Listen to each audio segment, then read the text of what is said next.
I am not going to my best friend's wedding because she replaced me as her maid of honor. I've known my best friend, let's call her Kayla, since we were kids. Our moms were long-term friends, so when they were having daughters at the same time, they basically forced us to be friends, which worked out because we love each other.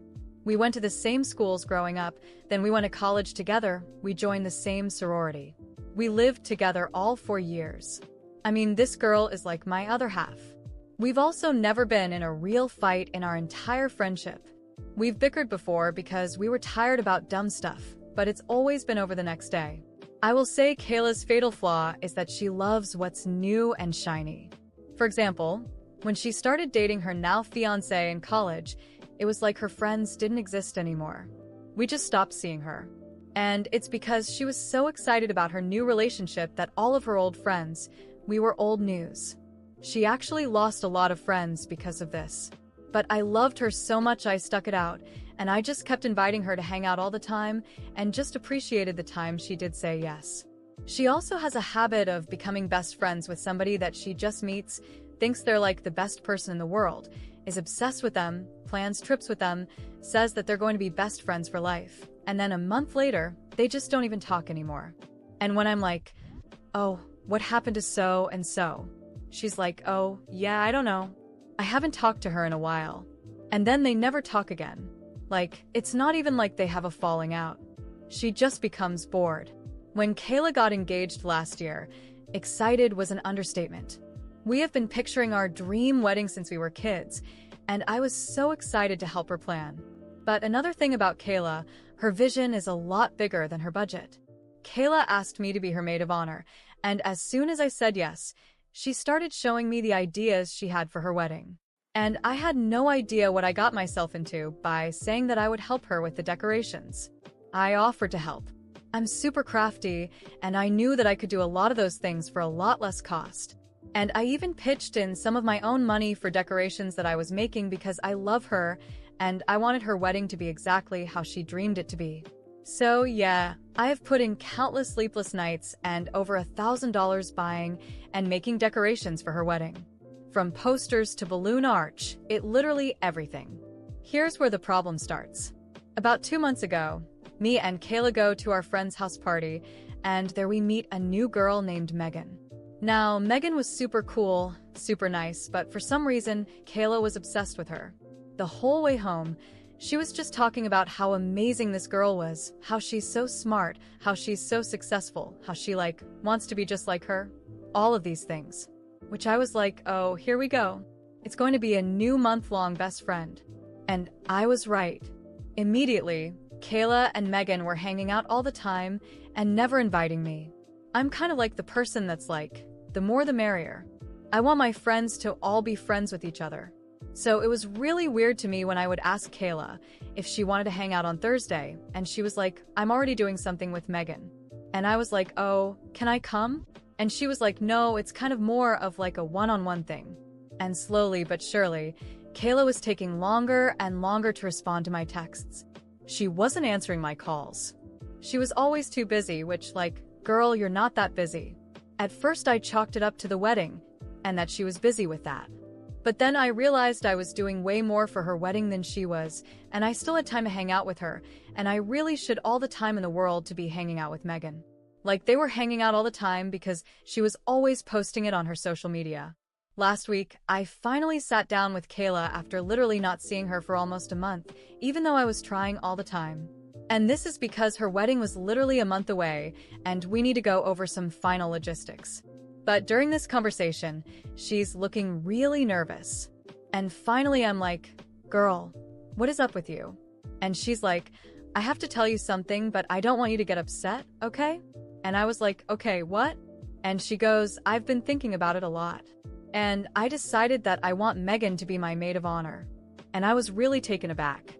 But at first I thought she meant joint maid of honors. And I was like, okay, that's fine, whatever. Whatever you want. And she was like, great. So you're okay just being a bridesmaid? I was like, wait, you're not talking about joint? You want me out, kicked out, just bumped to the back of the line kick. And she was like, I love you so much, but, at this time, my life, I just feel like Megan is my best friend in the world. And I was like, your best friend in the world? She was like, yeah, I've hardly even seen you the last few months. I'm like, oh, really? Really? You know what? 'Cause I asked you to hang out, but you're always busy with Megan. And I guess maybe I've just been busy doing all of the decorations for your wedding. And she was like, yeah. And, I so appreciate that, and I love you. And that's why I'm so excited that you're going to be my wedding party. I was speechless. I was sitting there just dumbfounded. And, this girl has done this to me my whole life. She's always finding a new friend, replacing me for a few months, and then when she gets bored of that friend, comes back to old reliable. But I need to know my worth. I always say it with men, but I guess I've never said it with friends, and especially when it comes to Kayla. And I know this is petty, but I look her right in the eye and I say, honestly, I don't really want to go to a wedding that's going to have no decorations. And her face falls because she knows that at my apartment, that's where all of her decorations for her wedding are. I made 80% of the decorations for her wedding. So without the stuff that I spent money on and put hours and hours into, she's just, not really gonna have any decorations at all. She was like, oh my gosh, Kelsey, you would never do that to me. And I was like, well, I never thought that you would do this to me, but guess we're both mistaken today. Her entire family has been calling me nonstop about the decorations, not about what she did to me. No, they just really want these decorations. And I said, you can have them. You just have to pay for the costs that I spent on them plus the time that I put into them. I told them that now Megan's our maid of honor, so if she wants help with the decorations, that is not my responsibility anymore. Now the wedding is quickly approaching, and I am not budging. I'm not answering any of Kayla's calls or texts. Mostly because they're all about the decorations. She does not even care how much she hurt me. I love Kayla, but I'm not going to be her doormat anymore. I don't know. Maybe the holding the decorations hostage is a little much. Maybe I should just give them to her and let that be that. But I don't know. I spent so much time and money on those, and she just threw me to the side like I was nothing. So it just doesn't feel right. I stood firm in my decision. I wasn't going to hand over the decorations.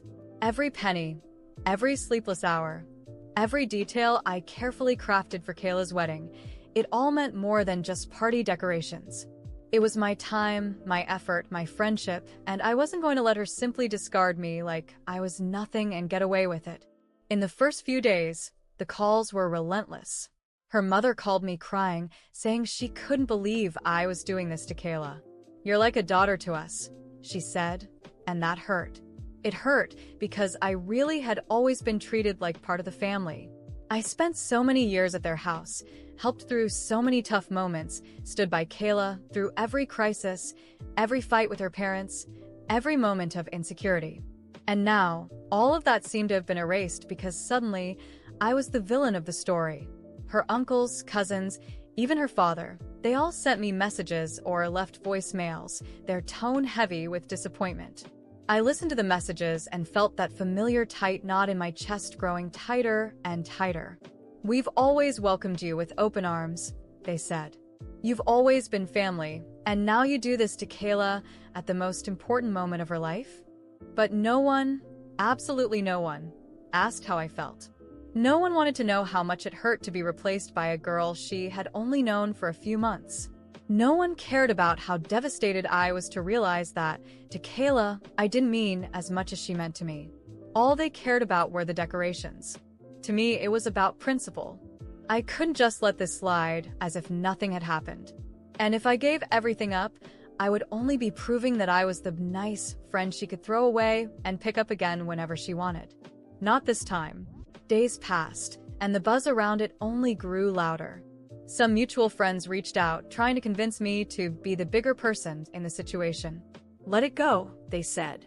It's not worth ruining your friendship over this. But what they didn't understand was that the friendship was already ruined. I wasn't the one who threw it away. I was just dealing with the consequences. When the wedding day arrived, I felt strange. Part of me felt guilty, I won't lie. But another part of me was tired of always being the one who gave in.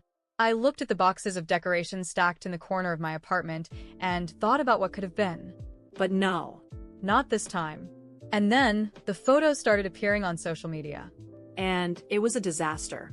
Kayla's wedding, which she had always dreamed of being glamorous and perfect, looked like a last-minute thrown-together event. There were no elaborate decorations, no balloon arches, no personalized signs that I had spent weeks making. It was just an empty hall with basic tables and chairs, nothing that reflected her dreams. The ceremony itself? Horrible. Her mother, who had always been obsessed with details, looked on the verge of a meltdown in the pictures.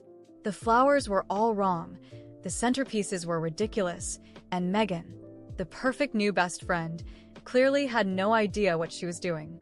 And me? I just watched it all with a mix of sadness and slight satisfaction. Not because I wanted her to fail, but because maybe now she would understand just how much I had done for her.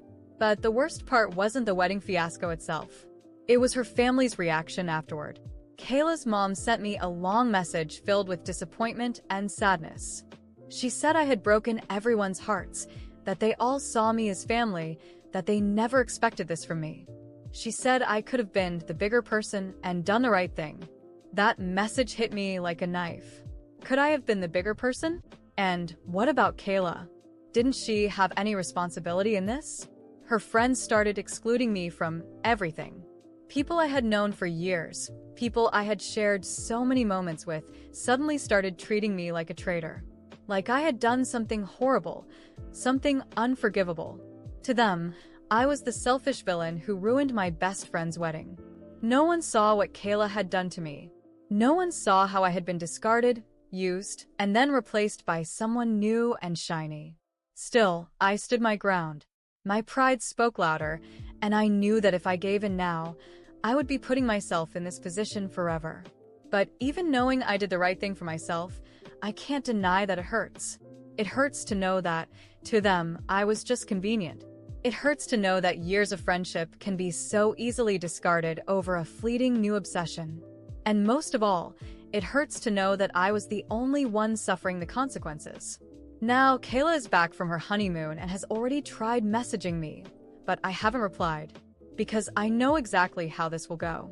It'll start with a shy apology, then an invitation to hang out, and soon she'll want everything to go back to the way it was. But I'm not the same anymore.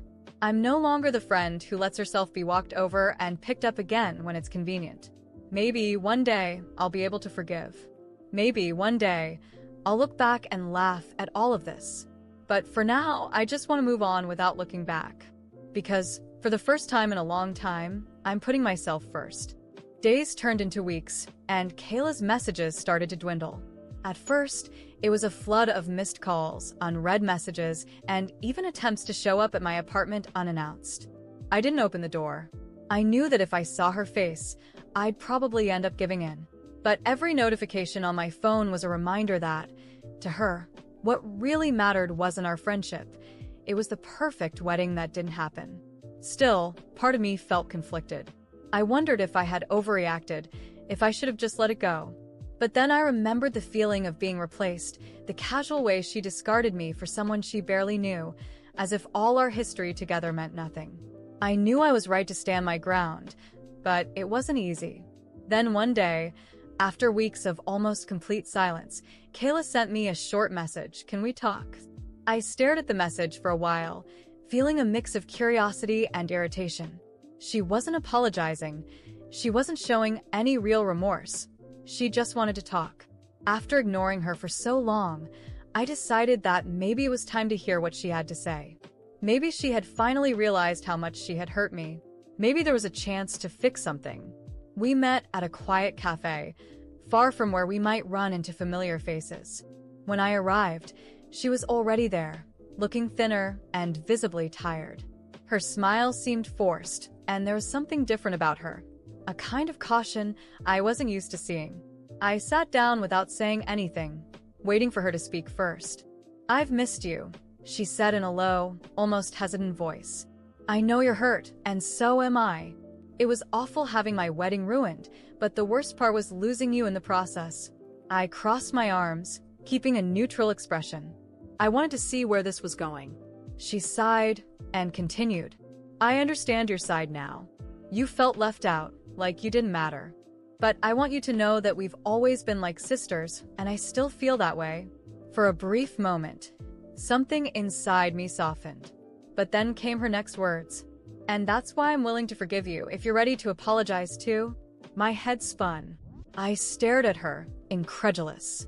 What? I asked, trying to hold back the bitter laugh, threatening to escape. You want me to apologize? She nodded, as if she saw nothing wrong with what she was saying. Yes, the wedding was really important to me, and you know that. I think, deep down, you acted on impulse and let your emotions take over. I know you felt bad, but I think we both made mistakes. I shook my head slowly, feeling a mix of frustration and disappointment. Kayla, I have nothing to apologize for. I did everything for you. I spent my time, my money, my sleepless nights, and in the end, I was replaced like I was nothing. The only person who owes an apology here is you. Her eyes widened, surprised by my response. For a moment, I thought she might finally get it, but instead, her face hardened and her voice turned colder. I knew you'd react like this. You've always been so proud. I laughed, incredulous. Proud? No, Kayla. I've just learned to value myself. She stayed silent for a few seconds, nervously fidgeting with the edge of her coffee cup. So, is this it? She asked, her voice almost emotionless. I guess it is, I replied, standing up. You made your choice when you replaced me. I'm making mine now. She didn't say anything else, just looked at me like I was a stranger. And in that moment, I realized that maybe we had always been strangers to each other.